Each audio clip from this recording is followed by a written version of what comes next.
Kala untuk membuat laporan.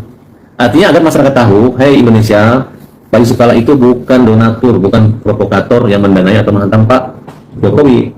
Makanya Pak Yusuf Kala konferensi pers, kemudian memutus pengacaranya di sana. Masalah sampai di sana pengacaranya itu diterima nggak laporannya atau harus menunggu somasi, itu nomor 2. Tapi mereka telah berani mempublikasi. Nah, kalau tidak benar, ternyata itu adalah data AI itu berarti ada laporan palsu.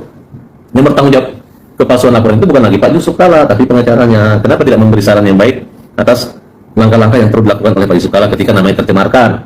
Nah, saya jelaskan dalam Undang-Undang ITE itu kan adanya satu hukum acara yang misalnya harus dengan cara disomasi. Kedua, betul-betul memiliki lokus tempusnya. Kemudian ujaran kebenciannya dari sisi mana, ya kan, pencemaran baik-baiknya, mana buktinya, transkripnya mana.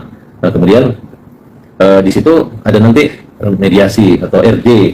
Ya itu nanti kalau minta maaf boleh, karena ini hanya kata berbalas kata aja. Sebenarnya kan hanya pencemaran. Kalau orang maaf itu selesai. Cuman karena undang-undang tersebut ada ancaman hukuman pidana penjara, ya itu sebenarnya di negara-negara yang berkembang, Indonesia ini kan di atas kemiskinan, dengan miskin di bawah berkembang dikit lah gitu. Memang sensitif gitu. Mungkin pendidikan kita masih kurang sehingga orang ngomong saling menyerang, saling baper gitu. Karena tahu nggak, untuk menangani satu perkara undang-undang ITE ini untuk pencemaran baik ini butuh biaya yang sangat besar. Kalau kita menghadirkan saksi ahli itu berapa bayar saksi ahli? Kalau satu orang 15 atau 30 juta, 2 ahli dia 60 juta. Baik dari polisi, jaksa menyiapkan ahli, dari kita juga. Itu sayang. Padahal kalau kalimat hanya kata misalnya contoh, kamu ayah bodoh. Makanya kalimat bisa diselesaikan dengan kalimat maaf kok harus mengeluarkan uang biaya dan persidangan lama. Ya kan? Harusnya selesai gitu. Klarifikasi, maaf, selesai. Nah, mudah-mudahan dengan klarifikasi Pak Yusuf Kala ini bisa membuat orang hati-hati loh kita ngomong tentang Pak Yusuf Kala, nanti dilaporin benar Pak Yusuf Kala. Nah, mungkin mereka dapat berita AI tentang Rismon. Kemudian mereka ngomong termarah dengan Pak Yusuf Kala. Ya, Pak Yusuf Kala harus memahami. Inilah dunia AI sekarang ini agak bukan berbahaya, tapi harus kita lihat secara sempurna gitu. Jangan misalnya itu bukan Rismon, tiba-tiba Rismon dia nggak ada kepentingan, itu bukan saya. Nggak perlu gitu. Nah, karena saya berbicara langsung dengan Rismon, ya, itu yang pertama itu Pak Presiden, Pak Wakil Presiden, pengacara, kemudian saya dan Budius.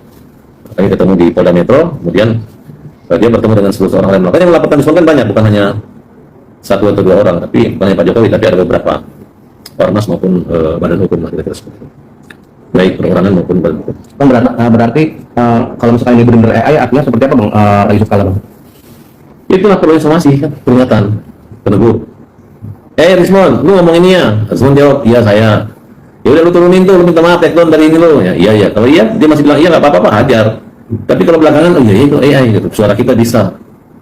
Ya, maksudnya cukup orang-orang bodoh di luar yang tertipu dengan teknologi rekayasa AI itu, anggapnya sebagai ilmu baru yang harusnya kita belajar dengan cara yang tidak emosional, tidak terburu-buru gitu.